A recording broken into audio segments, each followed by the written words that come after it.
Did Elon chicken out? Why suddenly is SpaceX looking at the moon first and not Mars? When previously Elon had said that the moon is a distraction. So why? I'm Dan Duncavage and welcome to the briefing. So on a post on February 8th, Elon stated that SpaceX was pivoting away from Mars being the primary and initial target to Moon being the initial target of their work and Mars being pushed off 6 to 8 years. Now again, this has been completely in opposition to everything that Elon has said for years and years. There were numerous posts on X and interviews and the like where he talked about the moon being a distraction from the real issue of getting to Mars. So why is this? The answer is in iterative development. Now SpaceX, as we've talked about in past episodes, believes in iterative development much like software, wherein you provide or you create a minimum viable product, something that you think sort of maybe will work, but you kind of expect it's going to have a bunch of problems. You put it out there in the field and you discover the real problems, not just the ones you've analyzed and thought about, but the ones that happen when it hits up against reality. So you fail. Then you learn from that failure, you iterate, you make it better, and you go around and around on this cycle, and you get better, faster, cheaper out of the bargain. And we talked about that in the past, how SpaceX's development always ends up costing less. We see how much cheaper, for instance, Dragon cost than Boeing Starliner. And also we see how much cheaper Starship flights are likely to get versus Artemis flights, and how much cheaper Starship has been to develop versus the NASA Space Launch System, the SLS, which carries the Artemis.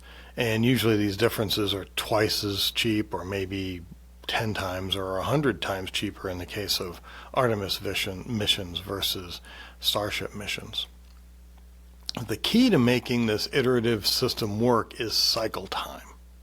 So you have to be able to, make your design, go ahead and fly that design or test that design in the real world, and then be able to learn from that and then cycle around and do it again.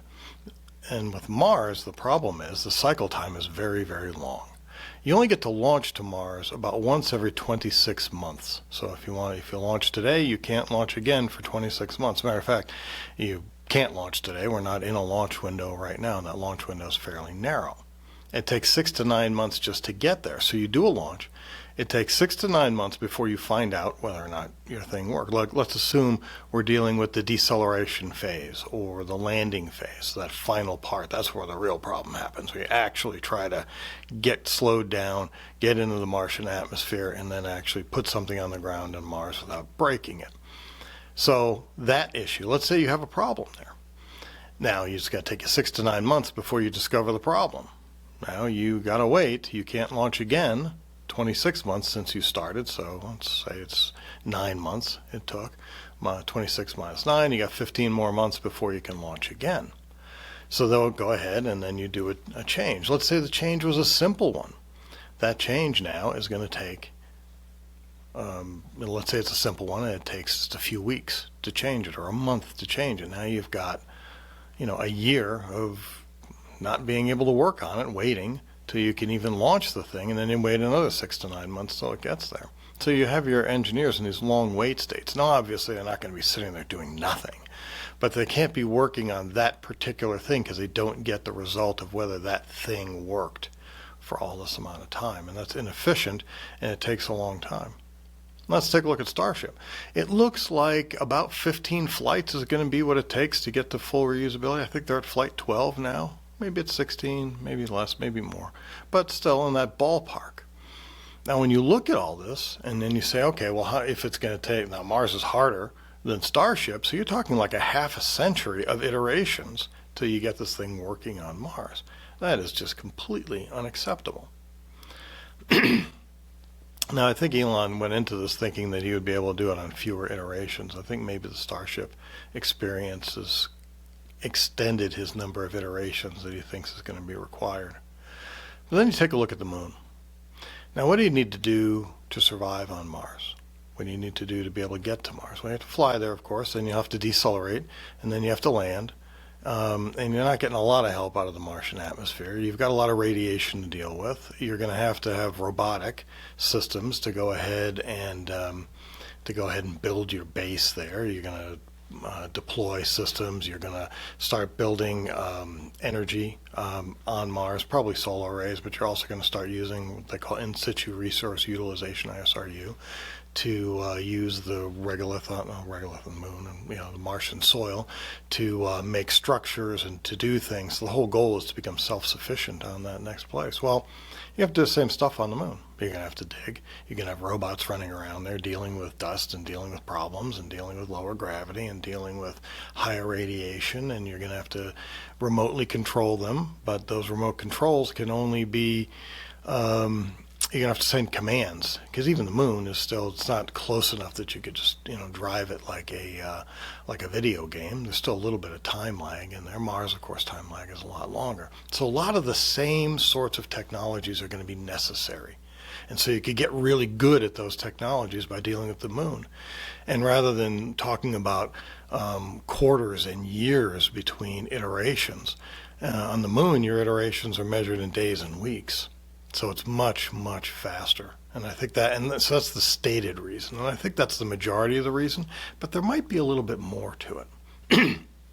Now, you notice that Elon has gotten friendly with President Trump again after their falling out that they had last year. He's also involved in the lunar activities right now with his human lander system that SpaceX won that competition for. But what if Trump is looking at the moon as a place to compete with China? It's a very big thing, the idea of putting a lunar colony, all right, or at least beginning with a lunar base and getting that serious. Now, there's plans in place for that, but what if those are going to get accelerated? Well, that means there's more contracts available. Now, Mars, there's no contracts. He's got to fund that himself. I mean, the government's not paying for much to go to Mars at this point. Maybe later they will. But in this case, he'd be able to get some government funding to kind of keep things going a little bit better and a little bit more. So let's talk about a lunar base and colony, and let's talk about the long time that it would take to do a Martian mission. No matter what, a Mars mission is going to be decades and probably cost $1 trillion. You got to keep the American people interested for something for decades when nothing much is happening. This is a very slow kind of thing. It's going to be really hard to keep people interested in that. A lunar base, that happens quicker. And that also is almost as cool. You're putting a human base on a planet, well, all right, a moon, but on a different celestial body. And that's a little bit different than a space station. Certainly a lot different than the Lunar Gateway. Lunar Gateway has some good reasons behind it, but those reasons are highly technical, and most people are not going to follow that or really want to spend the time to understand it.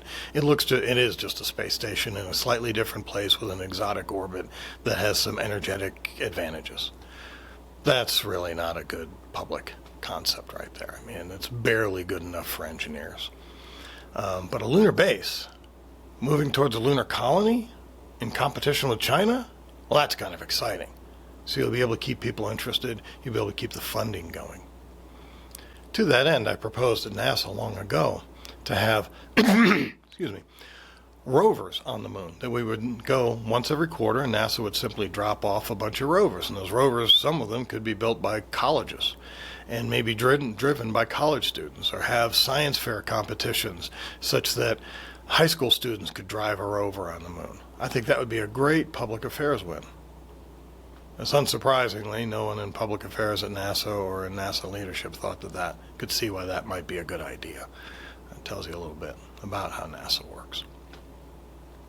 So in the end, much like our trade and the lack of tacos involved, there's no chicken dinner involved here with Elon. This is just iterative thinking. It's one of the good things about Elon. As more data comes available and good arguments happen, he changes his thinking and updates it. But his goal is still the same. We're going to Mars. It's just that the moon is a good place to start. And that's the briefing. Let me know in the comments if you think we should have a lunar base and a colony. Do you think it's really worth the trouble? Do you think my arguments actually hold any water? Let me know.